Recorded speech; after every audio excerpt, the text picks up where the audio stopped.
Chapter 8. At the Sign of the Spyglass.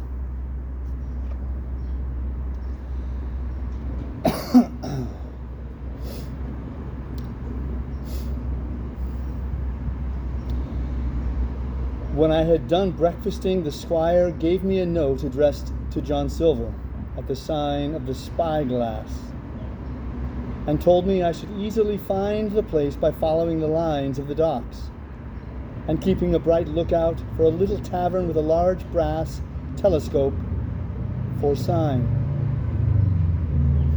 I set off overjoyed at this opportunity to see some more of the ships and seamen, and picked my way among a great crowd of people and carts and bales, for the dock was now at its busiest, until I found the tavern in question. It was a bright enough little place of entertainment. The sign was newly painted. The windows had neat red curtains. The floor was cleanly sanded. There was a street on each side and an open door on both, which made the large, low room pretty clear to see in spite of clouds of tobacco smoke. The customers were mostly seafaring men, and they talked so loudly that I hung at the door, almost afraid to enter. As I was waiting, a man came out of a side room, and at a glance I was sure it must be Long John. His left leg was cut off close by the hip, and under the left shoulder he carried a crutch, which he managed with wonderful dexterity, hopping about upon it like a bird. He was very tall and strong, with a face as big as a ham, plain and pale, but intelligent and smiling. Indeed, he seemed in the most cheerful spirits, whistling as he moved about among the tables, with a merry word or a slap on the shoulder for the most favored of his guests. Now, to tell you the truth, from the first mention of Long John in Squire Trelawney's letter, I had taken a fear in my mind that he might prove to be the very one-legged sailor whom I had watched for so long at the old Benbow. But one look at the man before me was enough. I had seen the captain and Black Dog and the blind man, Pew, and I thought I knew what a buccaneer was like. A very different creature, according to me, from this clean and pleasant-tempered landlord. I plucked up courage at once, crossed the threshold, and walked right up to the man where he stood, propped on his crutch, talking to a customer. "Mr. Silver, sir?" I asked, holding out the note. "Yes, my lad," said he. "Such is my name, to be sure.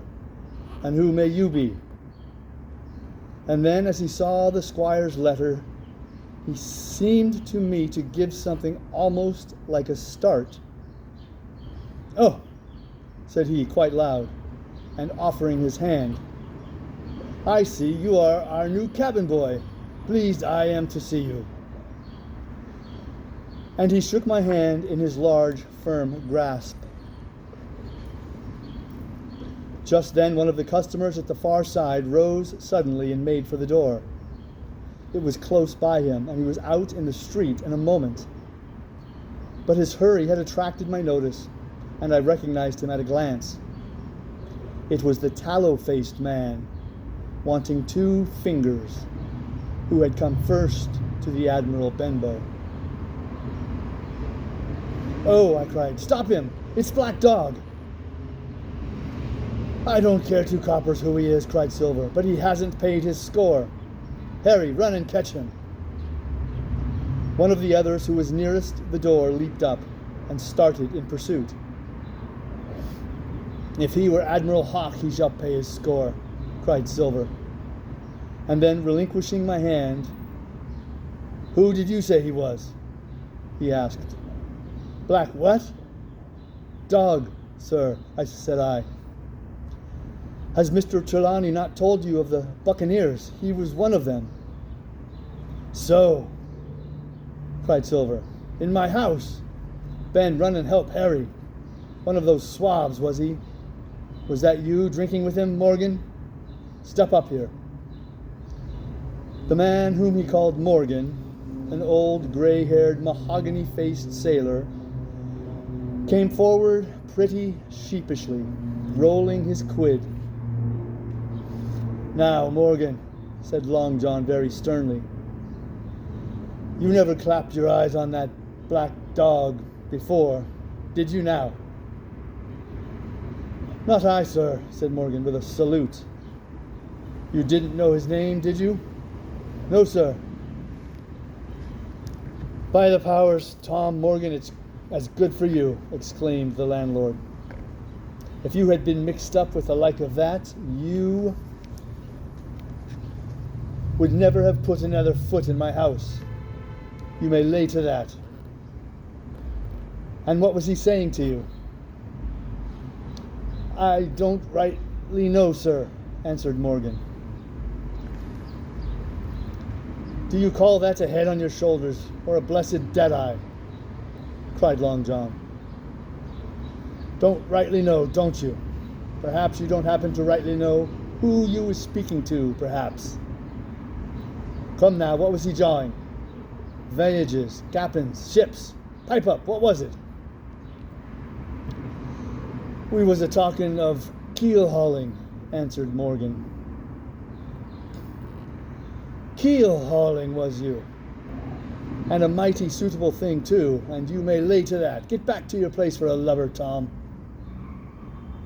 And then, as Morgan rolled back to his seat, Silver added to me in a confidential whisper, that was very flattering, as I thought. He's quite an honest man, Tom Morgan, only stupid. And now, he ran on again aloud, let's see, Black Dog?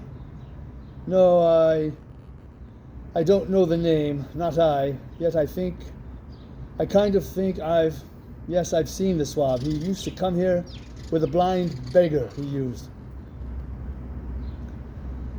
That he did, you may be sure, said I.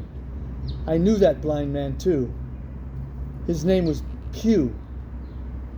It was, cried Silver, now quite excited.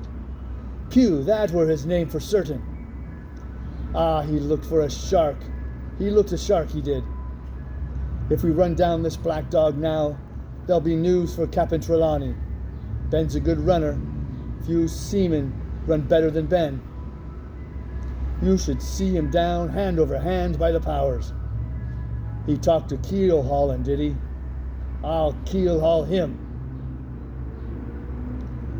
At the time he was jerking out these phrases, he was stumping up and down the tavern on his crutch, slapping tables with his hand and giving such a show of excitement as would have convinced an Old Bailey judge or a Bow Street runner. My suspicions had been thoroughly reawakened on finding Black Dog at the spyglass, and I watched the cook narrowly. But he was too deep and too ready and too clever for me. And by the time the two men had come back out of breath and confessed that they had lost the track in a crowd and been scolded like thieves, I would have gone bail for the innocence of Long John Silver. See here now, Hawkins, said he. Here's a blessed hard thing on a man like me. Now, ain't it? There's Captain Trelawney. What's he to think? Here I have this confounded son of a Dutchman sitting in my own house, drinking of my own rum. Here you comes and tells me of it plain. And here I let him give us all the slip before my blessed deadlights. Now, Hawkins, you do me justice with the captain. You're a lad, you are, but you're smart as paint. I see that when you first came in. Now here it is. What could I do with this old timber? I hobble on. When I was an A.B. master mariner, I'd have come up alongside him, hand over hand, and broached him to in a brace of old shakes. I would, but now... And then all of a sudden, he stopped, and his jaw dropped as though he had remembered something. "The score!" he burst out. "3 goes a rum! Why, shiver me timbers, if I hadn't forgotten my score!" And falling on a bench, he laughed until the tears ran down his cheeks. I could not help joining, and we laughed together, peal after peal, until the tavern rang again. "Why, what a precious old sea calf I am," he said, at last, wiping his cheeks. "You and me should get on well, Hawkins, for I'll take my Davy. I should be rated ship's boy. But come now, stand by to go about. This won't do. Duty is duty, messmates. I'll put on my old cocked hat and step along of you to Captain Trelawney and report this here affair. For mind you, it is serious, young Hawkins, and neither you nor me come out of it with what I should make so bold as to call credit. Nor you neither, says you. Not smart, none of the pair of us smart, but dash my buttons, that was good about my score. And he began to laugh again, and that so heartily that though I did not see the joke as he did, I was again obliged to join him in his mirth. On our little walk along the quays, he made himself the most interesting companion, telling me about the different ships that we passed by, their rig, tonnage, and nationality, explaining the work that was going forward, how one was discharging, another taking in cargo, and a third making ready for sea.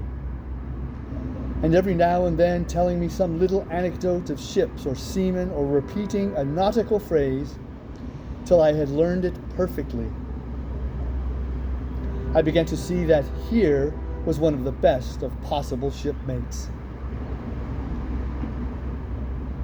When we got to the inn, the squire and Dr. Livesey were seated together, finishing a quart of ale with toast in it, before they should go aboard the schooner on a visit of inspection.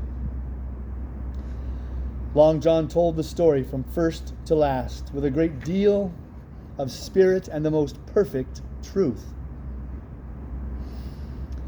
"That was how it were now, weren't it, Hawkins?" he would say now and again, and I could always bear him entirely out. The 2 gentlemen regretted that Black Dog had got away, but we all agreed there was nothing to be done, and after he had been complimented, Long John took up his crutch and departed.